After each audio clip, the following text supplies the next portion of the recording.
welcome to this webinar. Um, this is going to be all about the new Action Research Fund that we're launching from the Better Security, Better Care programme. So before we get started, just introduce ourselves quickly for those of you who don't know us. So I'm Nadia. I'm the Project and Policy Manager for the Better Security, Better Care programme. And hand over to you, Dan. So I'm Daniel O'Shaughnessy and I'm the Delivery Manager for the Better Security, Better Care programme. Great, thank you. So we're going to be hosting this for you today. We've got a few slides we're going to take you through, sharing some information, and that will take up, we think, about half this session. So we're going to have plenty of time at the end for questions. Feel free to use, there's a Q&A function which you can use to put your questions in there throughout the time we've got together. And what we'll do is we'll then go through those at the end. Okay, so next slide, please, Dan. So we're just going to briefly touch on the programme. I'm sure most of you are aware of what we do, but just as a reminder, so the Better Security, Better Care programme is a national support programme. We offer free support to care providers, and it's all about helping them to improve their data and cybersecurity. And the main way that we do that is encouraging providers to complete the Data Security and Protection Toolkit, the DSPT. We're part of a broader consortium, and that's recently been rebranded as the Digital Care Hub. So there's a new website which has just been launched, lots of useful information and resources there. And also on our website is a bit more detailed information about the Action Research Fund that we're talking about today. So useful site to explore if you haven't already. So I'll just move on to talking about the fund and where this has come from. So within the programme, we usually do invest in a number of research and consultation projects, and those help us to inform the direction of the programme. We also feed that into policy development at the Department of Health and Social Care, who we work very closely with. We decided to take a slightly different approach with this research fund.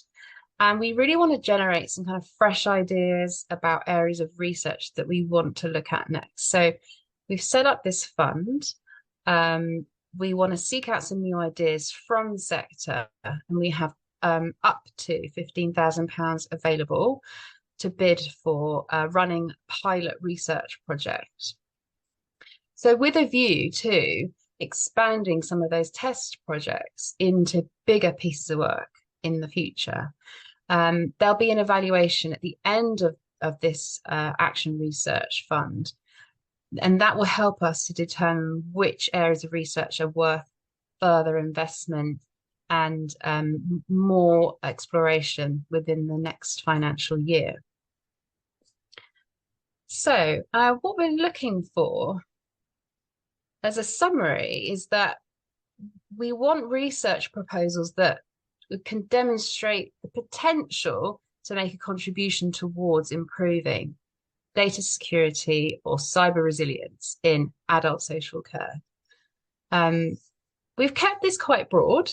We really want to encourage some innovative ideas, but in terms of the parameters for this, we have said that these proposals will need to fit in with our program vision, or need to align with the cybersecurity strategy, which was published earlier this year by the Department of Health and Social Care.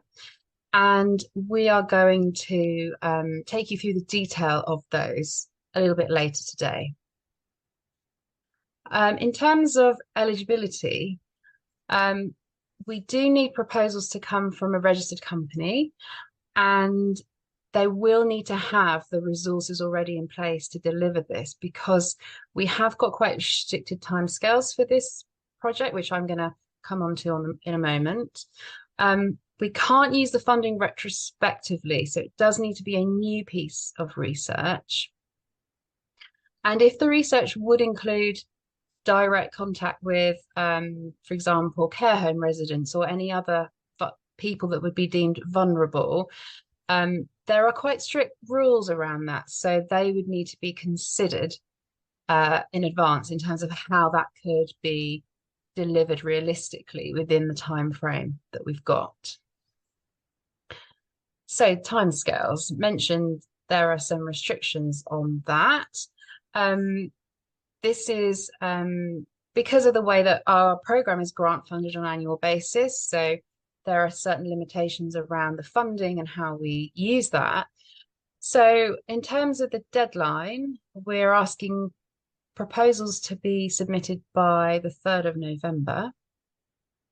We'll then have a panel who are going to look at all the proposals, and then there will be awards made to the successful bids. The projects will be starting anywhere from the 1st of December onwards. And we ask that projects are completed by the end of February. So there is a 3-month period there. We're aware that Christmas is in the middle, so that, reduces that time a little bit.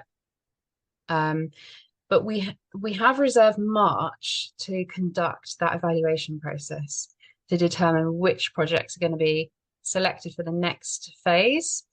And we'll be inviting research leads to a couple of steering groups that we will be setting up. There'll be online meetings, which will give those research leads access to a network of useful stakeholders, gives us a forum to share information and support those pieces of work. And we'll also be inviting our research teams to come and present their findings at our program conference, which will be happening in March in London. And this is going to be a really great opportunity to kind of showcase those pieces of work, engage with various partners and stakeholders. Our program board and senior stakeholders are there. They're going to be conducting the evaluation. So I think that'll be a really good opportunity. So those are the kind of key elements of the Action Research Fund. But next, I'm going to hand you over to Dan. He's going to go into a bit more detail on the program vision, cybersecurity strategy, just to help to kind of figure out how to position a research proposal where it might fit within those broader strategy policy themes. Over to you, Dan. Thanks, Nadia. So yes, you have to link back to the program vision or one of the cybersecurity pillars, if you like, of the cybersecurity strategy. Now, we're going to try very hard not to give you specific examples because we want the bids really to be innovative, to look at new and different ways of doing things. So I'm going to try quite hard not to give you examples because we don't want to lead anyone in a particular direction. It's more about what does the sector want? What are some needs that maybe we can't see that you guys might be able to, and how might we be able to solve some of those problems? So if I do give any examples, please just discard them. It's like a sort of court of law, just discard that evidence completely. So to give you a bit of an idea of the vision, really we're looking at overall the cyber resilience of the sector, which is why we've sort of combined this with the program vision with the cybersecurity pillars. And so to look at specifically honing on the data security protection toolkit, we'll be looking at, maybe some quite innovative ways of delivering it. What are some real specific issues? So for example, there I am already giving examples, but we know there are problems with single site providers adopting the DSPT, for example. Looking at why, looking at how we can overcome some of those might be a really good way of looking at things, but please don't use that one. Already discard that. Looking at some of the other things in our vision, and I'm slightly working backwards a little bit. Ultimately we want health and social care people to be able to share data between ourselves. That's one of the huge benefits of adopting all of this new digital technology. However, it doesn't just have to be about sharing between health and social care. It can be about sharing between social care and social care local authority, anything that's kind of joining up these services and allowing us to create a bit more of an ecosystem where actually we can safely and cyber securely share data and deliver care. That really would fit under our program vision in that sense. And in particular, as I said, the tool we do use for that is the Data Security and Protection Toolkit. But it doesn't have to be about that, as long as it fits into the broader vision. And if we want to look at the cybersecurity strategy pillars instead and not focus on things that might solve problems identified that the vision is struggling to tackle, if you like. We haven't linked to this, but it's very easy to Google as the cyber resilience for adult health and social care in England. So it's the strategy up to 2030, produced by, as Nadia said, the Department of Health and Social Care earlier this year.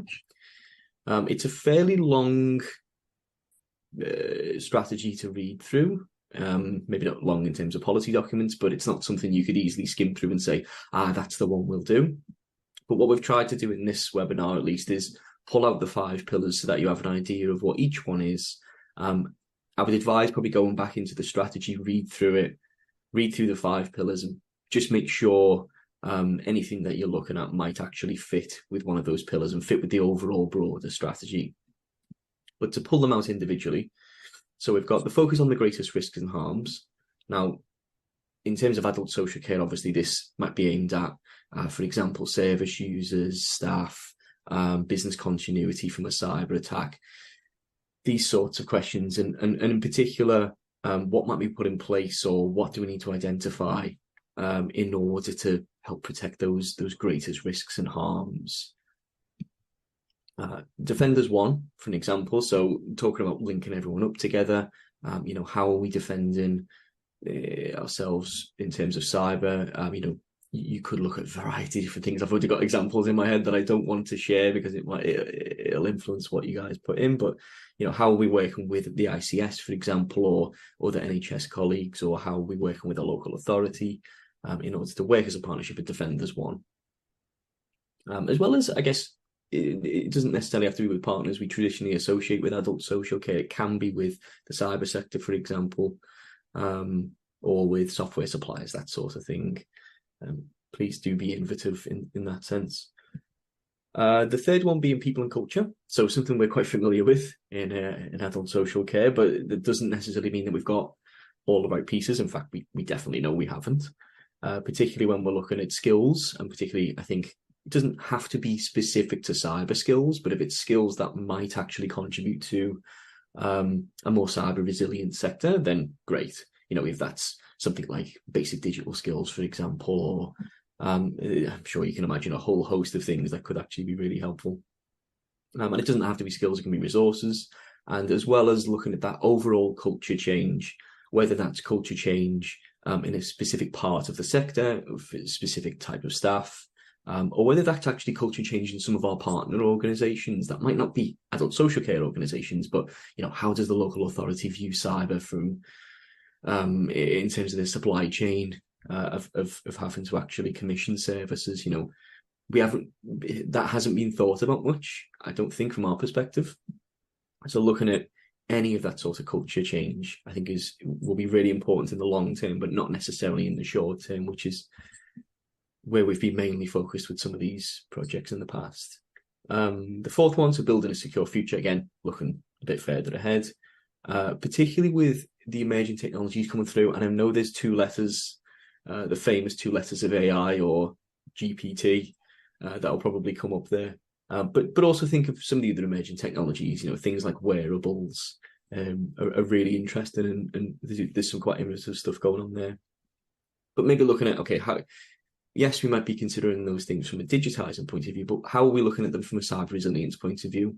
What vulnerabilities might these things have? How are we going to implement them in a secure way? And how do we do that with the people that we're currently working with our partners? And, even just an understanding, I think we've put in the second bullet point there, like setting the standards, even just understanding what some of those standards are and do they exist in social care, for example. And the final one really is about response and recovery. So it's one of the big things that gets picked up in cyber quite often is, yes, you've been the victim of a cyber attack. The prevention either hasn't worked or has worked long enough to stave this off. But what's most important is, how do you respond and how do you recover from it? And with the third bullet point, I think is one of my favorites, is business continuity. How do we continue for the care to be delivered when we do suffer a cyber attack? And as well as how do we minimize some of the time it takes to recover, really, is probably the best way of explaining it. And again, same thing applies, partnerships with people, how we're working with our partners to do these things. But hopefully that gives you a general brief overview of the 5 pillars. You can link to one, you can link to multiple, you can link to none and instead link to the BSPC. So this slide, the program vision, if you wanted to. There are multiple ways of coming up with this sort of thing. You can look at what you think the problem is and how does it link to the pillars. You could look at some of the pillars and try and figure out what problems are from there. That's completely up to you. But we did want to speak about and looking at these sorts of projects. Both Nadia and I wanted to talk about some of the past projects we've done with Better Security, Better Care. And really, they came out of originally essentially a little bit of underspend we had and some problems that arose. And so the obvious natural solution was you put some of that underspend towards some of the problems and try and figure them out. And that was in the first year of us delivering as a program. And I'll just pick out a couple, and then I'll let Nadia pick out a couple as well. But on this sort of left-hand side, quite a good example was we were in our first year. We'd sort of got to, I think, about December. And we knew that other sectors had delivered the DSPT before. So we knew that GPs, hospital trusts, pharmacies, dentists, etc., all have to complete the DSPT in some, or should complete the DSPT in some capacity. We didn't really know how they'd done it or what support programs were available. And so we sat down, took some of that money, and we commissioned a piece of work to essentially look at, I think it ended up being with NCF, National Care Forum, that went, interviewed a bunch of the people that had been working in those sectors, and came up with an output, which was essentially a report of, here's what happened in each of those sectors. And that was actually really helpful in us informing how we transform that delivery to the sector, while considering the unique needs of adult social care, especially. And I guess the other one I'll pick out is the service user needs for digital security. So we got to a point where we realized we're serving to promote cyber resilience at a sort of sector organizational level. We're serving or starting to serve staff from a training point of view, and especially through the care associations or local support organizations, through some of the training we do. But we weren't really looking at service users and service user families, and we didn't really have like even a baseline of what's the standard understanding for, if you're someone who's supported in terms of supported living, what's yours and your family understanding of privacy notices, for example, that you might be put through, or whether photos of you can be put somewhere and whether you've given consent or not. And so there was a piece of work commissioned really to look at that and find out what's the understanding. And it developed some learning materials that were shared, and there was sort of quite a nice revisit last year back to one of the main organisations that were involved in that study, and it was actually quite a nice output. I think we got a really good idea of actually how low the awareness is with service users, and it's something it's on our list to revisit. But that's enough for me. I'll pass over to Nadia to talk about a couple of the past projects as well. Thank you, Dan. So yeah, I think the ones that I would pick out, so the ones on the right are the ones that we've run within the last year. And so for example, the ROI tool, that was delivered within a short space of time, actually, definitely less than 3 months. So that came from a kind of awareness that some small or medium care providers, had a reluctance or maybe a hesitation in investing in available digital technologies and solutions, because it was, not always clear what the full costs and benefits would be.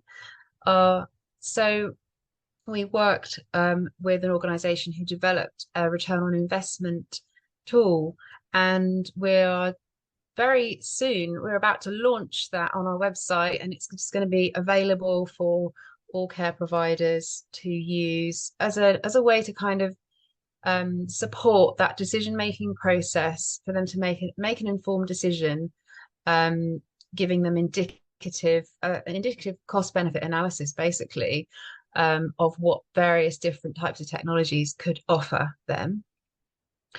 And then the other one I'd like to pick out is the e-learning project, which again, that's actually a current project which will soon be delivering a free e-learning module for adult social care providers to use.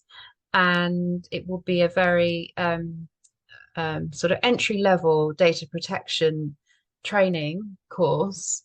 It will enable those care providers who don't have access to training to ensure that their staff have got that sort of foundation level. And that project actually came from the previous year's research project into the data security and protection training needs. So that's a good example of how we ran an initial kind of pilot research project that was a shorter piece of work that led to some recommendations and follow-up actions. And then in the next phase of the program, we then invested and delivered the actual training tools and resources. So yeah, they would be some of the themes that would fit really well with those pillars and the vision that you've taken us through, Dan. So in terms of how to apply for this research fund, we're hoping that that some of you will be interested, and we'll be putting in a proposal. So we have on our website, we've got an application guide, which is going to take you through a bit more detail than what we've gone over today. We have an application form template, and all we're asking is for that form to be completed and sent to our mailbox by Friday the 3rd of November. We are available if you want to have any specific questions. If you are putting together a bid and something else crops up, we are more than happy to help. So I think that's everything that we wanted to cover today in terms of information for you. So now it's really over to you if you have any questions that we can answer today.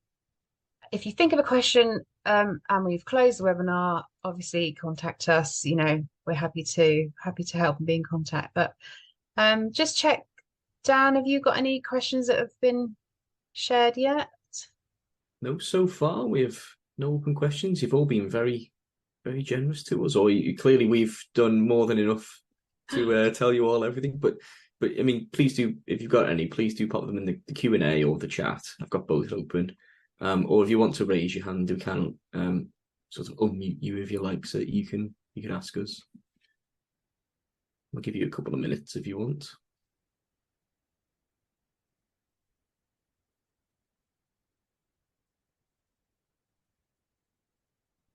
We've set your imaginations running, Peter. Excellent. That's good to hear. Mission accomplished. Yeah. I mean, it's really sort of the main goal, isn't it? That is, we're trying to, we've spent 2 years with Better Security, Better Care, identifying problems and then trying to set funding aside to deal with those problems. And now we're at the point where I think we need to, Natty was the one who identified it, to say, okay, let's open the doors. Let's let other people's ideas in. Let's see what the sector says it wants, and let's try and pilot some of those. Yeah, you're right, Dan. I think, there's so many great ideas out there, and, we work with so many partners and stakeholders, and we might hear some of those ideas like on an ad hoc basis, but we really wanted to kind of reach out in a more formal way, and yeah, invite those ideas. Yeah. Looking through the chat as well, yeah, Peter and everyone else, yeah, we will be given the slides and the key info out. So the slides are available on Digital Care Hub already. Iris has very generously uploaded those for us, and once the recording's finished as well, we'll be able to put that on there and a link to that. You should also receive them in an email about half an hour from the webinar finishing or so. And the other comment is, it's a shame the deadline's so soon. We know. Ideally, we'd like to run this process for longer. Yeah. But we're 6 months into the year, and when you start to consider you've got to evaluate things, and there's Christmas in the way, we wanted to give really as much time, I think, to actually carry out the projects as possible, and that does mean squeezing the application deadline a little bit. It does. We have kept the application form as simple as possible. So hopefully that will not be too onerous for people to kind of fill in. So yeah, but I appreciate what you said, and yes, we have got these restrictions that we have to operate within. So yeah. Well, as Nadia said, if you have questions, if you're sitting there thinking, well, I've got these 3 ideas and here's my proposals for the 3 of them, just come and talk to us. We're more than happy to sit down, have a chat, talk you through any questions you might have.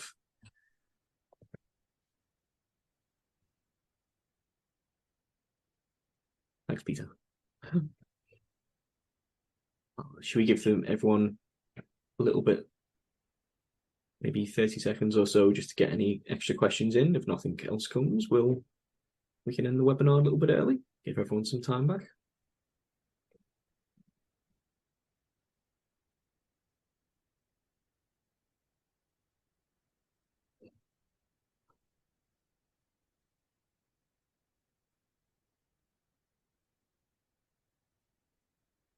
No, looks good, I think. Yeah. Yeah. Everyone is extremely well informed, and it's all down to you, Nadia. Oh, there we go. Okay, we do have a question. Right. Yeah, that is a good question. Yes, thank you. So the delivery timeline. So we are looking for a pilot project or a discovery project. If it's something that is deliverable within a 3-month time frame, then we'd love to hear about it. But what we're what we were anticipating with those kind of timescales is that the research would be into exploring the different options to kind of solve that problem. And then once the evaluation happens, we would then seek to appoint more funding towards those pieces of research that demonstrate the most potential for delivering benefit and really positive change. So yeah, it really depends on the idea that you've got, but you get, again, more than happy to kind of talk that through and discuss that if you've got some ideas of what something that could actually be delivered within that 3-month time frame. Yeah, that's it, isn't it? It's we know what the problem is. You can identify the problem, and then you can say, here's a potential solution or two. Here's how we'd like to trial the potential solution or two. Because really, we want to also test. We want some innovative ideas. So we don't want to just throw all the money at the idea that sounds the best, but let's try a few different ideas for a few different issues that might be identified, and then if one seems to particularly really hammer a specific issue, then great, let's move them forwards. And it doesn't just have to be one, by the way, it could be multiple. But if we look at a couple and they really look like they've done a really good job of identifying the issue and in the trial addressing kind of what's gone on, then that means next year we can take those forwards.